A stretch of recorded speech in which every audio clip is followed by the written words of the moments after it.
Hello and welcome to Wise Women Speak, an audio series designed for women to find their own voices and to express their creativity in the world. My name is Liz Scott, and I'm an author and a wellbeing coach with a particular passion for wellbeing and listening in communities. My name is Dorothy Kolomiski, and I am also an author and a coach, and I'm passionate about helping people bring their dreams into the world. And Dorothy, today our topic is listening to your heart's calling. Something that I know for both of us is a real inspiring topic.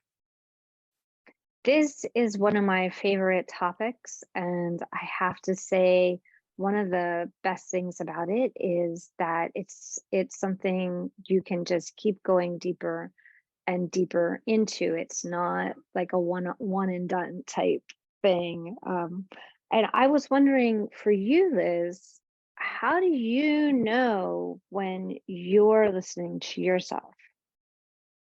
Yeah, it's a really good question, isn't it? Listening to your heart's calling. What does that really mean?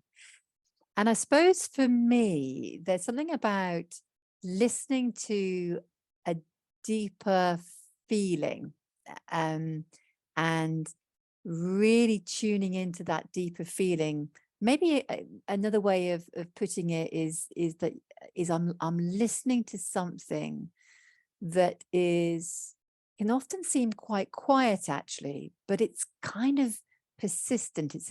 It's something that really draws me. It's like it nudges me in the direction to go in. But it's got a real settled feel to it. It's very different from the insistent, noisy, clattering, judgmental voices that often badger me in my own head. This has got a different feel to it. So for me, my heart's calling has got a very different feel, and it takes a little while to tune into it.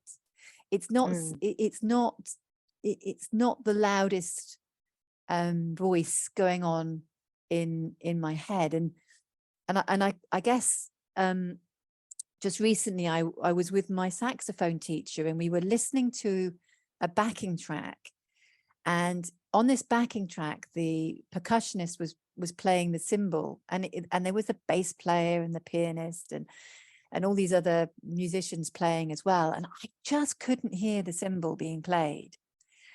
And for me, that's a little bit like my heart's calling. It's the cymbal that's being played. It's always there, but it took my saxophone teacher just a little while to help me to hear it, to point it out for me, so I could then hear it myself.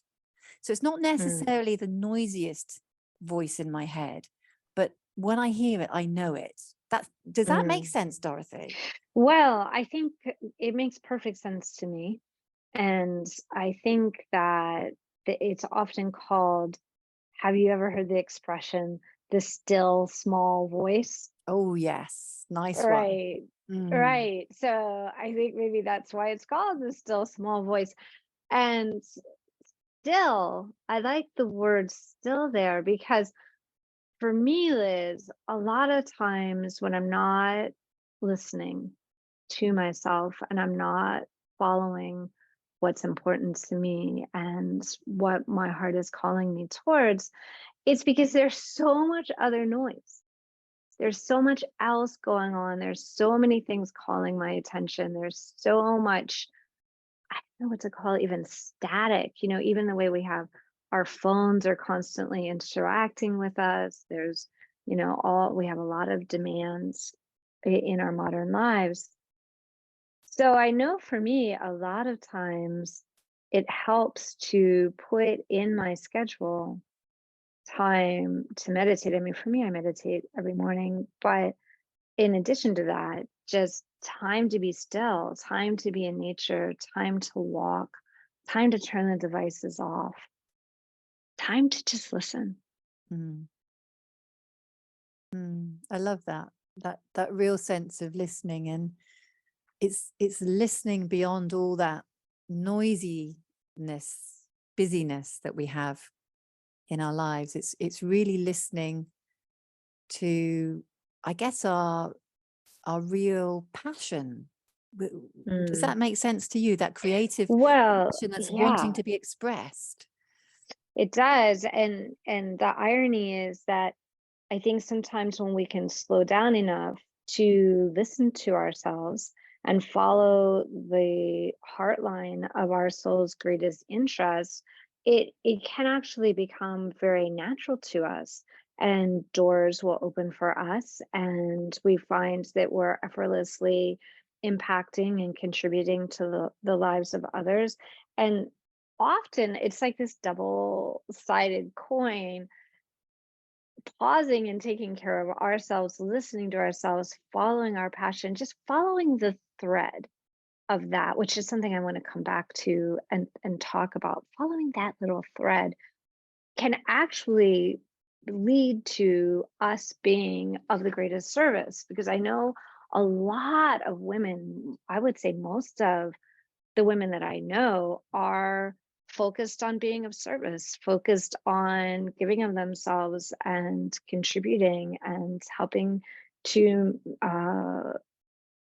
make things better for other people within their communities, and even in the larger picture of our humankind.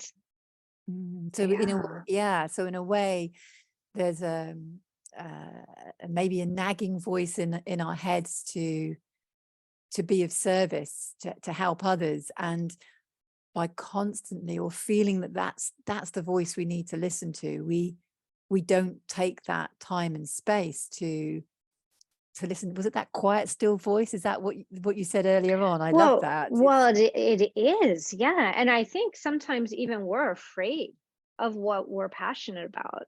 And so that's why I think it's a process of really just taking one step at a time, not getting too far ahead of yourself, following that thread, just expressing yourself and sharing yourself and shining your light in a way that may be new and challenging, instead of kind of just going through the, people sometimes call it sleepwalking, or when we're just going through the motions and we're getting everything done that we need to get done, and it's like it's fast and it's moving and there are a lot of demands, and we're like, there's jokes about, I'm going to die and my to-do list is still going to be there, right? We're never going to get it all, we're never going to get it all done.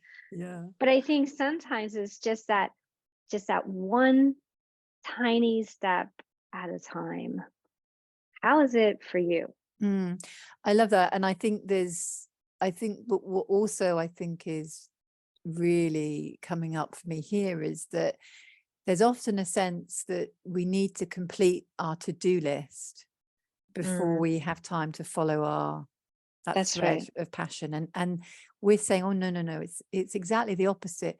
Hmm. We need to connect to that thread of passion. The to-do list will be there, like you say, will be there to the end of our lives. So we will never actually complete that to-do list because it's forever Hmm. being added to. So this is about taking stock and taking time now to look within. So Dorothy, have you got any tips of how we might do that? How we might just discern that voice in our lives, that still quiet voice, so we can pick up that thread of passion and start to really follow it. Well, I think, Liz, there are many different things that could be discussed about that, which I think we're going to cover quite a few of those in the upcoming audios. But the first and most obvious one to me is realizing that we're constantly making choices. So I would even say we're making micro choices, and the micro choices often lend themselves to the bigger choices, and the bigger choices make up the landscape of our lives. So going back and just taking a look, am I happy with the choices that I'm making? Am I happy with, does it feel good to me? Do I feel a sense of fulfillment? Do I feel a sense of nourishment in my life? And that may be bit of a mixed bag, right? You may have some areas that are like, wow, I've really made some good choices there. Thank you, younger self. And there may be areas where we go, wow, I really have not been making good choices in that area.